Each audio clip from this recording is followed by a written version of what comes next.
Morning, guys. Mark Farash with Protect Dog Training at Rocky Couché. You notice he's got this collar on again. It's not on. It'll go on and off of him intermittently the next couple, 2-3 days. Basically, contextually, just kind of get him so used to it that he's not even thinking about having it on. Today I wanted to go over a little bit of the history of the collars, okay? And my history comes in back in the 70s when I first started, and getting aware of it when I first got my first job was back into the 80s. I was aware of collars before that, but I really hadn't used them and I didn't have them in my arsenal. When I went to Pro Train in Oakland and started working with them, I started doing a lot more research and getting into the subjects of conditioning and all the things that you have to learn to be a dog trainer. And obviously collars have been around for a long time. So I wanted to go into a little bit of the history of how they've been used and the different thought processes that regard it. And you'll hear a lot of people that'll give negatives. There's a lot of negative association from my point of view based on ignorance, okay? People don't understand what they're looking at. There is caution and there is awareness in regards to using the tool. Every tool, as I've told you before, is only as good as the person that's using it and how they use it, because you can be abusive with even overfeeding your dog. And doing things in the wrong way can be abusive, and that's what we care about, is how the tool is used, because this is a tool that has a lot of power, okay? And in the wrong hands and done the wrong way, it can create a lot of harm and not be used efficiently and properly. So it's important that there's a knowledge base in regards to using this tool. In the old days when we had the collars, they first came in, and a lot of this stuff comes from bird dogs, because bird dogs are out there doing things. They got to go right, they got to go left, and there's a high degree of control with a lot of distance and a lot of drive in regards to the animal wanting to go after the wrong game. Most bird dogs are just that. They're bird dogs. They're not deer dogs. There are dogs that are trained to go after pigs and all kinds of things like that. But when you're dealing with that kind of drives and that type of drive state, things change dramatically. And so that back in the old days, they used them a lot more, as I said before, as what we call a trash breaker, meaning that it hurt when they gave the zap. And it was, and I keep saying zap's the wrong word, when they gave the stimulation, okay? And the collars were set up where they were a lot more, and they call them a shock collar for a reason, because from 1 to 10, when you go to 3, you're jumping levels as far as how much a stimulation is going to the animal a lot more drastically. So you can imagine 1 through 10 only has the ceiling on 10s pretty quick. Now they have them that they go from a 0 to 125, 127. I just saw yesterday as I was doing a little research on this. Bottom line is they have a lot more finesse in how the levels change, and a lot more variance from going from a very low to a high state. Most trainers that are using them for conditioning and pet training and using them as a tool in conditioning an animal, most trainers use them on a very low stimulation level, and I only usually use them from anywhere from a 4 to about an 8 is when my dogs can feel them when they first start. One of the first things we're going to do with Rocky is when we start showing you how to use this tool is we're going to end up having the dog, we have to figure out what level is his level, and we want to have just the level that he can barely feel, and then he's going to be taught to turn that off, and then we're going to give the power to the dog, and we're going to condition the dog in the right way so that the dog starts to get high on the fact that he has control. And I think there was somebody that had one of the videos that were talking about a child going in when they first experience a light switch, and they get all excited, and it goes on and it goes off. It's the same thing, and that high that the animal has, because they start to feel that they have control over this stimulation that's coming at them, is important. So we're going to talk about the history of that. So in the beginning, in the old days, we had a collar company by the name of Tritronics, and Tritronics now is owned by another company by the name of Garmin. You've seen the Garmin fish type of sensors and all the stuff they put in electronics. Garmin has bought out Tritronics, but Tritronics was one of the big boys back in the day, and they did a lot of research and a lot of things going towards advocating this tool that they were selling. And in that regards, we had a couple people that were on the road for Tritronics way back in the day, and their names were the Dobbs. And the Dobbs went out and they went everywhere giving seminars, and they were basically one of the probably 2 or 3 collar makers back then. Now we have a half a dozen, 12 different collar makers, and probably more that you'll find in the pet stores. First off, don't buy a collar in a pet store because they're not sufficient. You want to do a little research, and you want to go to places that have a little bit more quality. The places that I like when I go to buy a collar is the ones that have a lot of description, and they give a lot of access to being able to make a choice, because they have all this information on the board to be able to look through the product and read up on it and learn and figure out which one you want to buy for yourself. I have ones that I like. I like the e-collar technologies. I think that Mike is basically Dogtra, and he's going to probably be advocating Dogtra. They're all good devices, and they do a lot of work towards educating and teaching the public how to use these tools in the proper way. Okay, so we'll go back to the Dobbs again. The Dobbs were working for Tritronics. It's one of the old collar makers in the old days, back in the 60s and the 70s, the 80s. They were very well known, and they did a lot of work around the bird dog people, and there's a huge amount of knowledge coming from bird dog access as far as dog training knowledge when you get into it.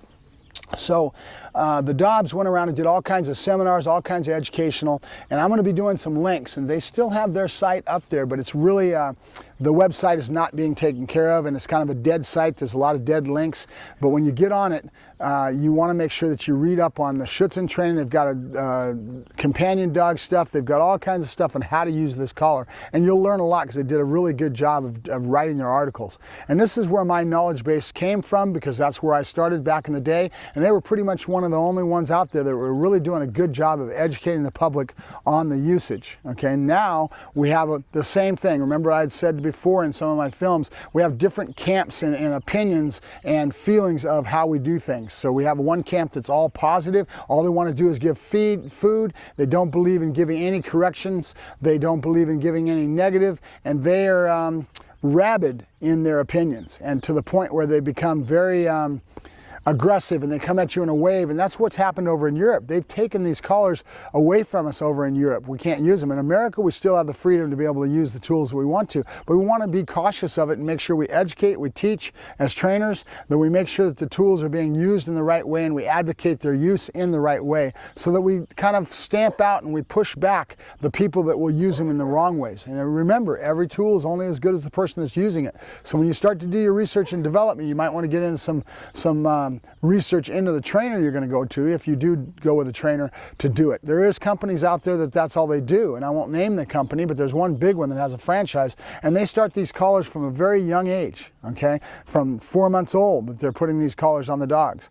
Now, I don't believe in that personally. That's my personal opinion, that I believe in dogs have nerve, okay, and we hear it all the time. I want strong nerve in the dog. What does that mean? Well, it basically means, how can he handle pressure in regards to environment and in regards to getting afraid and showing insecurities, and he doesn't have very strong nerve. Okay, if he has strong nerves, he can handle pressure. He stays calm. He stays very level-headed, and he can get through the work and do it in a very level way. A nervy dog is one that gets very excited and has anxiety and shows a lot of other propensities towards weakness that are in the dogs as they get raised and produced towards working dogs. Okay, so I don't believe in putting a collar on a dog that young, because I feel that it's something that affects them as a dog, because I want to develop them without that pressure on them at that age. So I let them mature. I let them have a good communication baseboard. I want to make sure that I have the dog well adverse to training, and he understands what's going on in conditioning and all that. Like Rocky, I said he's about a year old, and now I feel it's about time to put the collar on the dog. Okay, so now I will start introducing the stimulation collar to the animal, and I'll start showing him what it's all about. Couché. So that's what we're after. And again, there's companies that advocate electric and e-collars and stimulation collars at a very young age. And believe me, they get results, but I just don't believe it. That's my personal opinion. I think the dog should have more maturity and have his nerves be matured, because when they're younger, they have less nerve. If I put pressure on a puppy, I'm going to blow him right out of the water. If you put pressure on a dog that's already been developed the right way, and I put pressure on him, he's very likely going to get through that pressure, get to the other side, and there's no problem. And you hear me talking about the word pressure. When we use a stim collar, we want to think of just that it's a feeling that the dog doesn't understand. He has no idea what this is. He's going to be confused. He's going to be perplexed on what it is. It's my job to try to get him to that point where he starts to understand that he can turn off this pressure, okay, and do it in the right way, so that it becomes a very strong communication from me to the dog. It's really no difference in me communicating with a leash when I put a correction on the dog. In fact, there's a lot of studies that say e-collars are a lot more humane, because there is a lot less heavy pressure on the dog as far as jerking his neck and harm that can be done in the neck and all that sort of thing if you do it properly. Rocky, couché. I know you hear all the dogs. You want to go, I know. So As we get going in this, you want to realize that there's a long history of it, that the collars have changed dramatically from the old days and the trash record days till now, when we have a lot more finesse in how they have the things set up and the stimulation that's going to the dog, our ability to go from 0 up to a high state where we do have a bite on it. I generally do not use the collar in that way at all. I use it on very low stimulation, and I use it as a conditioning tool, and I want to create a communication between me and the dog. And the thing that's really positive about the collar is it takes you out of the equation, and you can do things where the dog is not as affected, because when you're there trying to dominate the dog and you're on top of him, he feels that pressure. When you're out of the collar, you can do things from a distance, and you do things in a way that he really doesn't associate you, and that makes it very advantageous for training as well. Okay, so I'm going to be putting some links onto my threads, and I'll give you guys some links to be able to read and go out and do your own education, where you start to learn and grow and understand the history of where it came from, how they were used, and where we're at today compared to where we're at when we were back in the 60s and 70s. Okay, we've come a long way with our ability to understand communication with the dog and dog psychology and the science of dog training, all these things that are available to us to learn and grow. So it's very important that you understand that, all right? I will be starting to show you what they call a three-way turnoff, is what I call it, and I'll probably have another verbiage here in a couple days as I start to keep reading up, because I always do this. There's a lot of things that, like classical conditioning, operant conditioning, all the stuff that I learned that I've read 1,000 million times, and I'll read it 1,000 million times over again, and seminars that I go to and all kinds of stuff, and rehash it. It's constantly there for me. The Stim Collar is kind of like that too. I constantly will go back to it and soak myself before I start to go into, like, I'm going to start working with Rocky on this, and now I'm talking to you guys, so my juices are stewing in this whole mix of this subject and this concepts that I go after. I don't ever think that I know everything, so I'm always constantly doing this and rehashing it, and it'll never stop. It's always that way with me, because I want to really get a good feel when I start working in with a dog. And I've worked 10, 15, 20 dogs, probably 30 in the last few years that I've worked with a Stim Collar. It doesn't mean that I think I know everything and I stop wanting to go back and refresh my memory constantly. And it's a lot of fun and enjoyment for me. So I did that last night. I got online and I started to see the other companies that are coming into the forefront, the other trainers that use them a lot, that are on the internet, and I start to get a better feel for their concepts, how they frame something, how they say it, their perspective of using this tool. Okay, and that's what I love, because I'm a professional. I get into the subjects all the time. It never stops for me. You never stop learning. You never stop growing, and so it's constant. It never ends in that regards. So I encourage you guys to go out and learn as much as you can if you're going to do something like this. But you want to learn training to start. If you've got young puppies, if you have a person that doesn't know anything and is just starting to learn and grow with their animal, by all means, dig into all of it. Classical conditioning, operant conditioning, all of this is important to you to learn. Use food, use clickers, use toys, use everything you can to get a really good feel for how the dog is conditioned. And then if you're like me, you might use a tool like this when the dog is older, okay? Don't only think of this tool as solving problems, meaning my dog's barking, so I want to zap him for doing that. He's getting the trash, that's using a tool very one-dimensional, okay? And this tool has so much more potential, and if you're going to do it that way, don't be using a collar, because a collar is really not, I don't want you to think of a collar as a punishment tool. It really isn't. And if you use it in the right way, you're going to learn that there's a lot more. There's that three-dimensional chessboard that I mentioned before, okay? So the Dobbs were one of the big trainers out there. Right now, I think Dogtra is doing a real good job of getting out there and educating the public. I want to get into that a little bit more as I dig into the subject again and find out where the companies are at, because I'm always finding things that I can go have a resource. Mike's site, he was with Dogtra and he did a few videos with them, and he had them out there at his place. I'd love to see him have an e-collar seminar at his place with Dogtra, and I would love to come. That's what it's all about, is learning and growing. You never stop, so you always want to be reaching into it. So right now we're just fitting the dog with a collar.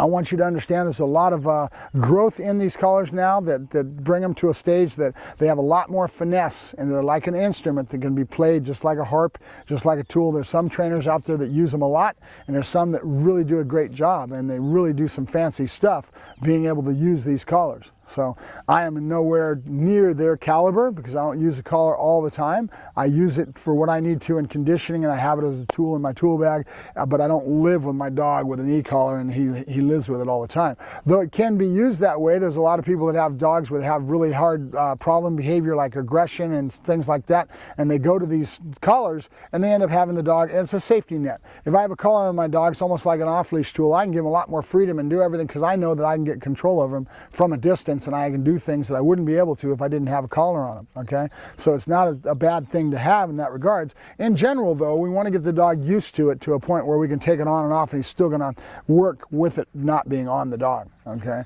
But as a safety net, it makes a lot of sense to have this if you have a dog that has some high-level problems that you need to be able to stay on top of and be there to be able to solve it all the time.